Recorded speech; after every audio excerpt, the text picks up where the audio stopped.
There was this one time when Jamie, an employee at Adelina's corn farm, told her something shocking. He mentioned seeing Beatrice and Ravel together several times, coming out of a hotel, no less. Jamie explained that he'd happened to pass by the area on his way to and from work. Adelina, skeptical but determined, asked Jamie to keep the information to himself for now. "Don't tell anyone," she said. Hi there, and welcome to our channel. Today, we're diving into another chilling real-life event that will leave you stunned. This time, the story takes us to Butuan City, Philippines. This case is truly mind-boggling, a tale so shocking it might leave you catching your breath. The story is packed with twists, involving several characters and a series of events that span quite some time. But don't worry, I've condensed it down to the essentials to make it easy to follow. So, what's the full story behind this case? Let's unravel it together and take a closer look.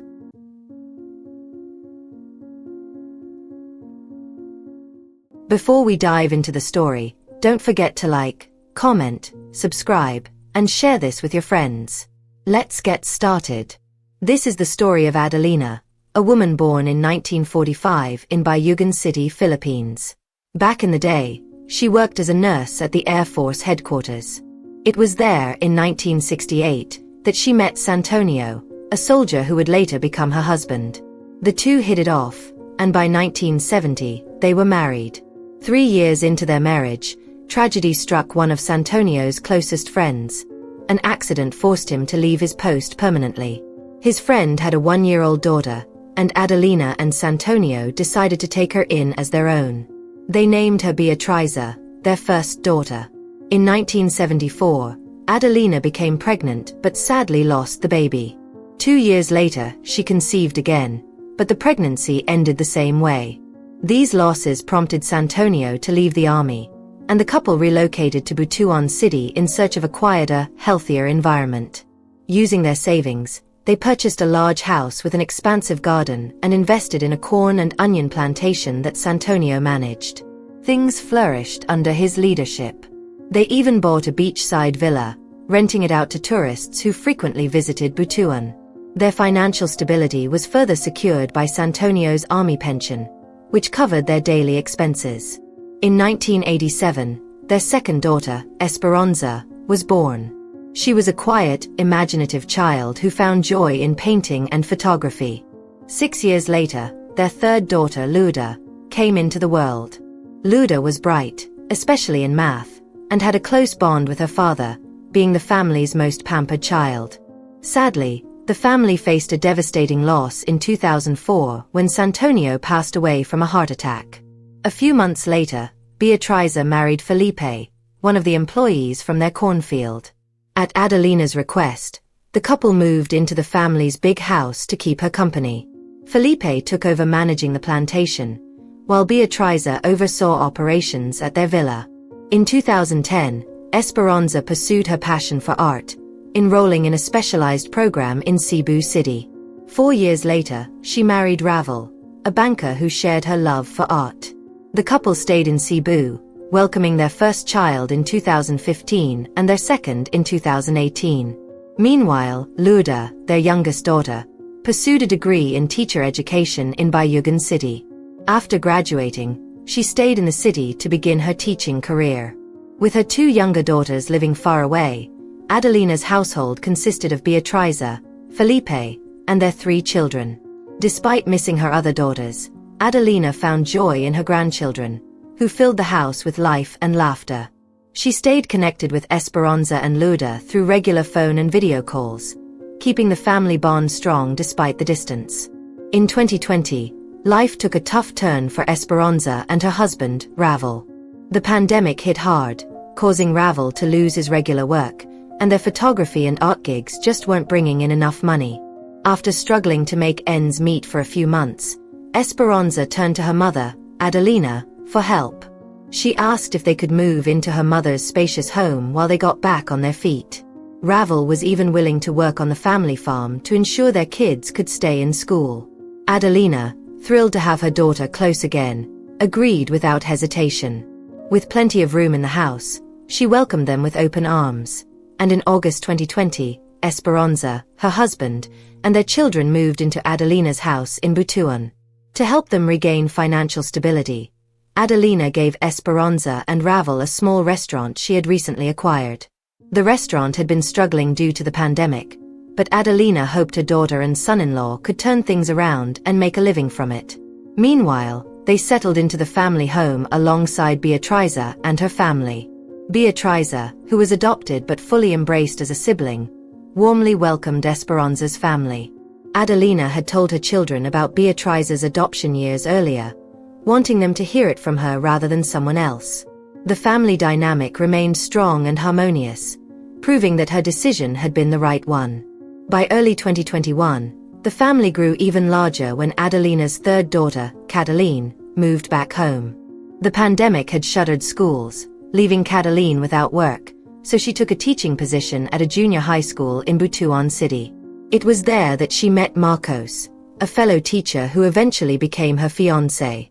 With all three daughters and their families now under one roof, Adelina's home was lively and bustling. Despite the crowded quarters, Adelina was overjoyed to have her family together. The house was divided into the first and second floors, giving everyone their own space during the day. But every evening, the entire family gathered for dinner, filling the home with laughter and love. At 75 years old, Adelina felt blessed to be surrounded by her family, a true joy during challenging times. By February 2021, the small restaurant Esperanza and her husband Ravel had been running was on the brink of collapse. Customers had dwindled, workers were retiring, and most of their capital had been spent on personal expenses. With no way to keep it afloat, Esperanza decided to close the restaurant and focus on helping her sister, Beatriza, manage the family villa. Together, they opened a small cafe on the property. Meanwhile, Ravel tried his hand at onion farming with Felipe, his brother-in-law. But that didn't last long either. He wasn't cut out for the work. He complained about mosquito bites, allergies, and a host of other reasons. What he really wanted was to pursue his love for art and photography again. So, he joined a painting community in Butuan City, which, unsurprisingly, brought in zero income.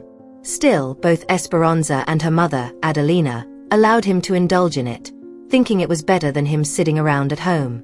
As Esperanza took on more responsibilities at the villa, Beatriza found herself with more free time. She often excused herself early or took breaks from work when she felt overwhelmed. Then came a shocking revelation in mid-March 2021. Jamie, a worker at Adelina's corn farm, mentioned seeing Beatriza and Ravel together multiple times near a hotel while on his commute. Alarmed but wanting to uncover the truth discreetly, Adelina told Jamie to keep it quiet and decided to investigate. However, given her age and physical limitations, Adelina eventually asked Jamie to dig deeper. She even gave him money to buy a camera with a good zoom to capture evidence of their alleged meetings. Within 2 days, Jamie had everything Adelina needed. Photos confirmed her worst fears, and she even overheard Beatriza and Ravel whispering to each other in the villa's second-floor hallway. Despite her aching legs, Adelina had made her way upstairs that day, startling the pair. "What are you two doing?" she asked sharply. They nervously grinned and retreated to their rooms. By the evening of March 30, 2021, Adelina had reached her limit. In front of the entire family, her children, in-laws and grandchildren, she presented the evidence Jamie had gathered, photos of Beatriza and Ravel together. To add to the confrontation, Adelina demanded both of their cell phones to check for further proof, like incriminating messages. Beatriza, panicked, refused and bolted to her room, leaving the entire family in stunned silence. Esperanza, furious, lashed out at her husband in front of everyone. Without hesitation, Mrs. Adelina told Ravel to leave her house immediately. He left quietly, looking defeated, while the atmosphere in the dining room turned painfully awkward. Everyone avoided eye contact and slowly retreated to their rooms, unsure of what to say or do. 2 days later, on April 2, 2021, the family faced another crisis. Cataline, Adelina's third daughter, didn't return home from teaching, even as the clock struck 9 p.m. Calls to her phone went unanswered, and neither her mother nor siblings could reach her. Worried, they contacted her fiancé, Marcos, who mentioned that Cataline had told him earlier that day she planned to meet a college friend visiting from Bayugan City before heading home. But after 4 p.m., her phone had been switched off, and no one had heard from her since. Concerned, Mrs. Adelina asked Esperanza to contact the police, sharing the car's license plate number Cataline had been driving. Unfortunately, the police advised waiting 48 hours, reasoning that Cataline might have stayed at her friend's house or simply didn't want to be disturbed. However, the family knew this behavior was unlike her. Cataline always let them know if she'd be late. With Marcos's help, they searched all night, combing through places she might have gone, but there was no sign of her. By April 4, 2021, after nearly 48 hours of agonizing uncertainty, the police received a report from a passerby about an abandoned car with its door left open near a forest. When the vehicle's details were checked, it matched the car Cataline had driven that day. The family rushed to the scene with the police, who inspected the car. The inside was messy, but Cataline was nowhere to be found. A search of the surrounding forest began, aided by sniffer dogs, and soon, a disturbing discovery was made: a mound of dirt and leaves covering a lifeless body. It was Cataline. The family was devastated. Her body was taken to the Butuan City General Hospital, where an autopsy confirmed that she had died from suffocation. There were clear signs of strangulation with human hand marks around her neck. The police also found DNA and fingerprints on her clothes, but they didn't match anyone in their database. Then, a shocking revelation came from Luz Verminda, one of the family's nannies. She hesitantly told Mrs. Adelina, "Ma'am, you might want to ask Mr. Ravel about this. I've seen him sneak into Cataline's room late at night before, and I've even heard them arguing." Horrified by the possibility, Adelina immediately reported this information to the police. Investigators reviewed surveillance footage from a highway near the forest where the car was found, but the images were too blurry, and the nighttime conditions made it impossible to identify any suspects. The family was left grappling with unimaginable grief, unanswered questions, and the growing suspicion that someone close to them might be responsible for the tragedy. 5 days later, on April 9, 2021, authorities tracked down Ravel hiding behind a bar. Investigators quickly matched his DNA and fingerprints with those found on Cataline's car, clothes, and even her neck. The results were undeniable. They all matched perfectly. To solidify their case, computer experts from Bayugan City analyzed the blurry footage from the surveillance cameras near the forest. 2 weeks later, they confirmed that the figure captured in the video that night was indeed Ravel, walking with Cataline at the scene of the crime. Initially, Ravel denied everything, but with the overwhelming evidence and his cell phone data placing him at the location, he eventually confessed. During his trial at the Butuan City High Court, Ravel shocked everyone by admitting he had been in a secret relationship with Cataline. He claimed it was Cataline who initiated it, professing her love for him. At the same time, he was also involved with her sister-in-law Beatriza, who had been secretly giving him money.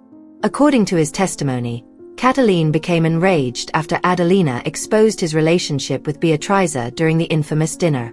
Days after being thrown out of the house, Ravel said Cataline insisted on meeting him near the forest, where the tragic events unfolded. He claimed she hit him repeatedly in the car, jealous of his involvement with Beatriza.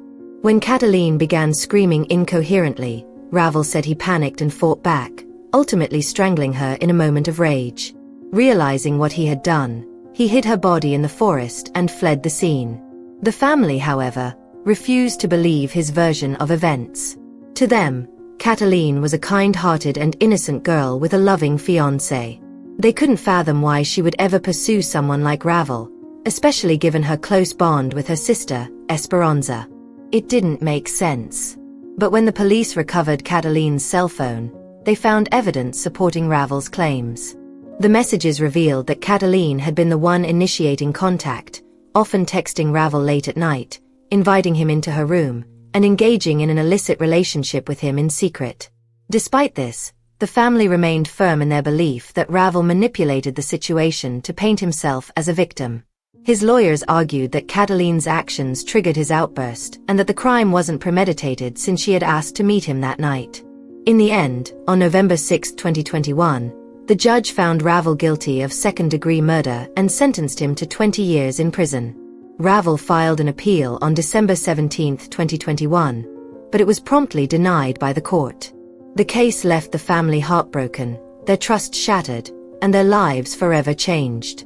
What lessons can we learn from this story?